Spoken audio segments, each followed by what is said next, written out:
என்கிட்ட ஒரு 60ல இருந்து 70 பட்டு புடவைகள். ஓகே சார் என்கிட்ட 30 sarees இருக்கு. இந்து அம்மாதும் சேர்த்து அரௌண்ட் 100 இருக்கும் பட்டு புடவை. 15 to 20 இருக்குது. மற்ற ஸ்டேட்ஸோட பட்டு வந்து அதுவும் என்கிட்ட ஒரு 50 பட்டு சேலை இருக்கு. 40 to 50 பட்டு சேலை இருக்கு. பட்டு புடவை 10-15க்குள்ள தான் இருக்கும். ஒரு 65 புடவை இருக்குங்க. பட்டு புடவை மட்டும் எவ்வளவுன்னு கேக்குறேன். புடவை தான் சார்.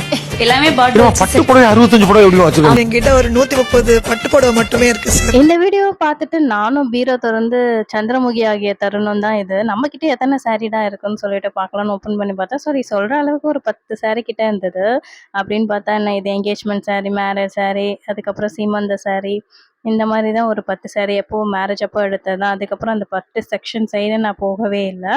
லாஸ்ட்டாக பார்த்தீங்கன்னா ஒரு 3 years பேக் என்னோட பையனோட காது குத்துக்கு தான் வந்து ஒரு பட்டு saree எடுத்தேன். என்கிட்ட இருக்க ஹையஸ்ட் சாரியில் வந்து ஒரு 10,000 கிட்ட தான். அதுவும் வந்து ரிசப்ஷனுக்கு எடுத்த சாரியாக தான் இருக்குமே தவிர வேறு எதுவுமே நான் இதுக்காக ஸ்பெண்ட் பண்ண மாட்டேன். இதை பற்றி உங்களோட கருத்து என்ன சொல்லிட்டு ஷேர் பண்ணுங்கள்.